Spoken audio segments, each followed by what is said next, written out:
심각한 얘기를 하려고 합니다. 차선과 차악 사이에서 개인 설교인데 가운데서 서론적인 이야기를 좀 해보기를 원합니다. 지난 한국 대선 때 지지난이다라고 얘기했네요. 저는 차악이라고 하는 단어를 깊이 생각하는 그런 때가 있었습니다. 대부분의 사람들이 차선이라고 하는 말을 우리가 쓰죠. 차선이라는 말을 되게 쓰는데 차악이라고 하는 말을 되게 많이 쓰던 말이 아니에요. 그런데 그때 지지난 대선이에요. 문재인 전 대통령을 당시 최악이라고 봤어요. 그리고 당시 안철수 대표를 차악이라고 봤습니다. 그래서 문재인 대통령을 만드는 것보다는 차라리 보수 쪽에서는 차악인 안철수가 대통령이 되는 게 좋다라는 그러한 약간의 움직임이 있었습니다. 그때 많이 회자됐던 말이 이 차악이다라고 하는 그러한 단어였습니다.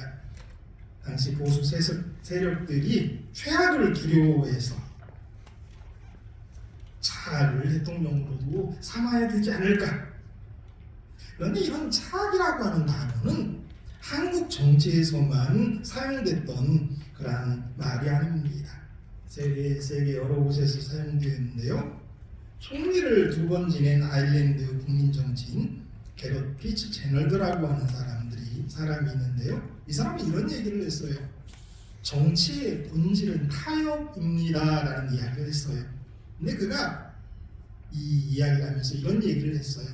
정치에 발을 들여놓는 순간 엄청나게 많은 종류의 도덕적 딜레마를 겪게 됩니다. 이때 대부분의 결정은 최선, 최악이 아니라 차선과 차차선, 차악과 차차악 사이에서 이루어집니다.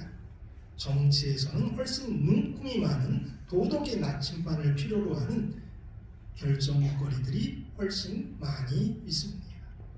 그래서 이 정치를 하다 보면 차선과 차차선 사이에서 차차악과 차악 사이에서 그러니까 차차악을 하는 것보다는 뭘 하는 게 좋다는 거예요. 차악을 하는 게 좋다. 정치에는 많은 눈금이 있어서 그렇게 할 수밖에 없는 게 정치다라는 이야기를 했습니다. 우리는 조금 더 거부감 없이 정치의 본질이 타협이라는 이분의 정의를 우리는 수긍할 수가 있습니다. 그렇다면 신앙의 본질은 무엇일까요?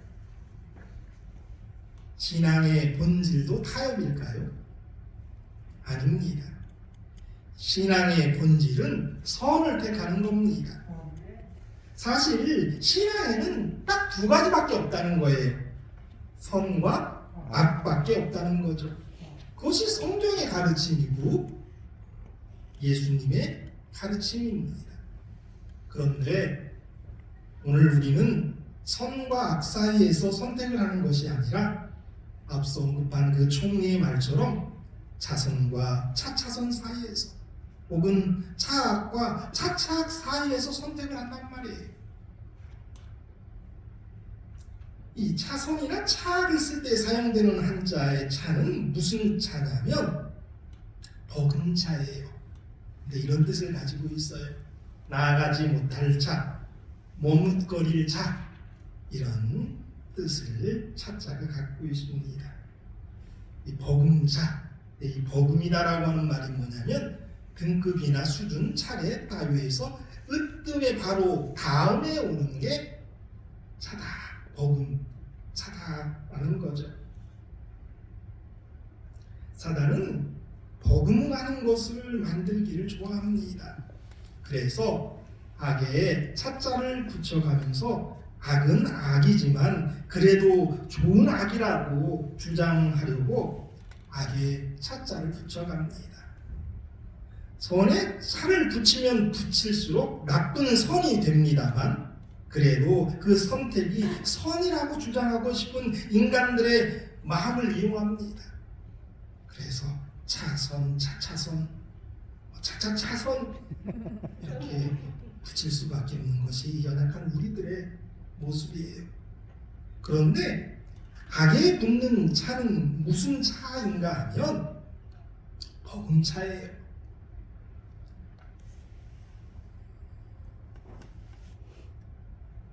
최선의 복음 가는 선, 그게 차선이다라고 얘기할 수 있는데요. 정말 이 차선은 최선의 복음 가는 선일까요? 그런데 실은 차선에 붙어야 할 차자는 나아가지 못할 차예요. 최선에 나아가지 못할 선입니다. 차차선은 차선에 나아가지 못할 선이 됩니다.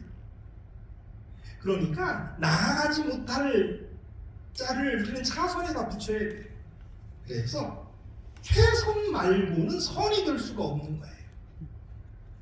다시 말한다면 차선도 하나님이 보기에는 악이 될 수 있다는 겁니다. 그렇다면 차차선과 차차악 사이에는 무엇이 있을까요? 차차선과 차차악 사이에는 뭐가 있냐면 차차가 있어요. 바쁜 세상에 살다 보니까 이전엔 우리가 자주 듣고 사용했던 차차하지요라는 말은 이제 거의 사용하지 않습니다. 우리가 이 말을 잘 쓰지는 않지만 신앙에서만큼은 차차하지요라고 하는 이 말이 실천되고 있을 뿐입니다. 그러면 차차에 쓰이는 차는 무슨 차일까요? 머물거릴 차예요.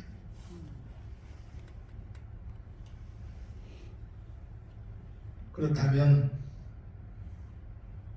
차선으로 산 사람은 어떤 심판을 받을까요? 최선이 악이 아니기 때문에 심판을 받을 수밖에 없어요. 그 결과는 유황불에 가장 빨리 타서 없어지는 그런 형벌을 받을 수 있다는 거예요. 그러니까 최선을 다해서 사는 게 아니고 차선으로 살았다면, 그러니까 최선의 버금갈 정도인데 그렇게 살았다면 아마 유황불에 가장 빨리 타서 없어지는 그런 형벌을 받게 될 것입니다. 반대로 차악으로 살았다면 어떤 형벌을 받을까요? 차악으로 살았다면 차악의 심판을 받게 될 터인데 이것은 아주 심각한 일입니다. 최악이 누구예요? 루스벨, 그의 천사들, 사탄과 마귀들입니다. 그러면 루스벨이 왜 최악일까요? 하나님을 가장 잘 알지만 하나님을 떠났기에 최악입니다. 루스벨은 하나님의 인이었습니다. 그런데 사탄과 마귀 다음에 하나님을 가장 잘 아는 자들이 구원받지 못한다면 그들이 차악이 될 거라는 것을 여러분 깨달으셨을 거라고 생각합니다. 이 세상 사람들 중에 재림 신자보다 하나님을 더 잘 아는 사람들이 있을까요? 우리 스스로 우리가 하나님의 입맞은 사람들이라고 이야기합니다. 주장을 합니다. 선지자를 통해서 최고로 많은 하나님에 관한 지식을 가지고 있다는 말입니다. 그렇다면 그렇게 하나님을 가장 많이 알고 있는 하나님의 인받는 자들이다라고 불리는 우리들이 구원을 받지 못한다면 그들이 차악이 아니면 누가 차악이 됩니까? 그렇다면 좀 심각하게 말을 바꿔서 얘기해 볼게요. 그렇다면 유황불 심판 때 누가 가장 오래 탈까요? 사탄이 가장 오래 타겠죠. 그럼 그 전때 탈 사람이 누굴까요? 구원받지 못한 재림 신자들, 이런 사람들이 가장 하나님을 많이 알고 있음에도 불구하고 하나님을 떠났다면 그들이 차악이 되는 거예요. 사단이 사라지기 직전까지 하나님의 진노의 불에 타게 되는 것이 차악의 심판이라는 것입니다. 심각한 것은 바로 우리가 이런 차악의 심판을 당하게 될 수도 있다는 거예요. 그러면 차차 미루며 살았던 사람들은 어떤 심판을 받을까요? 차차 미룬 만큼의 그 시간만큼 차차타다 죽게 될 것입니다. 차차의 긴 만큼 오래오래 심판을 받게 될 것입니다. 언제나 선택을 뒤로 미루는 우리의 현실에서 회개라는 것을 솔직하게 이야기해 본다면 차차 해보도록 하겠다는 미rum이고 그저 하염없이 미루는 미래의 계획이라는 말이에요. 그렇다면 우리는 하염없는 지옥의 불을 맛보게 될 수도 있다는 거예요. 이 세 가지가 다 슬프죠. 차선으로 살았기에 가장 빨리 연기가 되어 없어진다면 얼마나 안타깝습니까? 아마 이 차선에는 구약의 이스라엘 백성들, 신약에서는 그들의 차선을 다했던 바리새인들, 율법자들, 그리고 재림 신자들까지 가장 값어치가 없어서 가장 탈 것이 없기에 가장 빨리 소멸될 것이 아닙니까? 그들의 최고의 노력을 다한 율법 준수가 그만큼 가치가 없는 거예요. 그래서 그렇게 빨리 타버리고 마는 것입니다. 아니면 차악이 되어서 가장 많이 알고 가장 큰 은혜를 받고 가장 건강한 육신을 가졌기 때문에 뉴스타트까지 하니까 또 얼마나 공감해요. 그러니까 오래 탈 수밖에 없는 거죠. 그래서 사람들 중에서 가장 오래 타게 될 존재들이 우리들의 운명이 될 수 있어요. 근데 또 한 가지는 우리 재림 신자들도 다 미루잖아요. 회개만큼은 결단만큼은 차차한다라고 미루어 놓으니까 그 미움만큼 오래 탈 수도 있단 말이에요. 그러니까 우리 재림 신자들이 요 세 개에 다 걸려요. 가장 빨리 타든지 가장 오래 타든지 가장 끈질기게 타든지 우리 자신들을 한번 돌아봐야 됩니다. 2023년 이렇게 시작됩니다. 우리가 언제까지 이렇게 우리의 생활 속에서 차차과 차악 사이에서 차선과 차차선 사이에서 결정을 하고 우리가 그래도 낫다, 남들보다는 낫다 라고 우리 자신을 이렇게 위로하며 우리의 신앙생활을 해야 될까요? 성경 말씀 신명기 6장 5절이에요. 너는 마음을 다하고 뜻을 다하고 힘을 다하여 내 하나님 여호와를 사랑하라.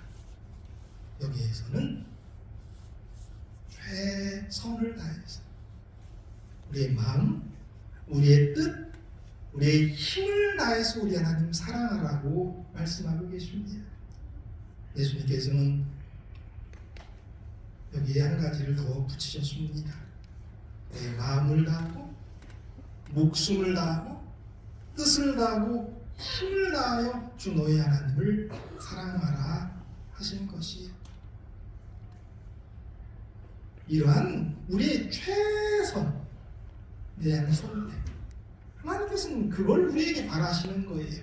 저희가 우리 살면서 언제나 어떻게 최선을 선택하며 살겠습니까? 불가능한 일이라고 저도 생각해요. 그런데 우리 추구하는 바가 어디에 있느냐가 중요하겠죠. 우리가 정말 우리 하나님의 말씀대로 살기로 결심하고 살아내느냐, 우리의 마음과 목숨과 뜻과 힘을 다해서 우리 하나님을 사랑하느냐, 우리의 그 의지를 우리 하나님이 보시겠죠. 2023년에는 모든 이 자리에 있는 분들이 이런 노력을 좀 했으면 좋겠어요. 1월 2일 새벽 기도회 때 말씀드렸던 것처럼 반 컵에 커피를 가지고 자기를 씻는 얘기를 드렸었죠. 그러한 노력, 그러한 결단 없이는 우리가 이 생활에서 승리할 수 없단 말이에요. 나중에 유엔 얘기들은 더 해보도록 하고요. 오늘 여기서 좀 말씀 마치려고 합니다.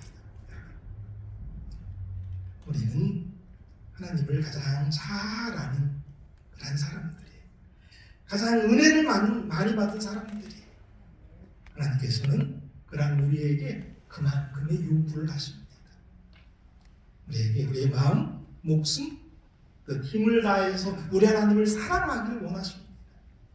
여러분들 그렇게 하나님 사랑하시는 2023년 되길 바랍니다. 그래서 아멘. 그 어떤 해보다 우리 하나님 앞에 떳떳한 한 해가 되기를 바랍니다. 아멘. 그런 한 해를 보내게 해달라고 우리 이 안식일 저녁 첫 번째 맞는 안식일 저녁에 기도하는 저와 여러분이 되기를 바랍니다. 아멘. 기도하겠습니다.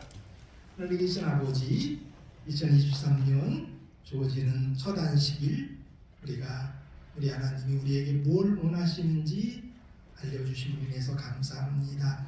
내가 어느 때까지 차차 미루며 살고 최선이 아닌 것 가운데에서 선택을 하며 그래도 나는 좀 낫다라고 우리 자신을 위로하며 자유하며 살아야겠습니까?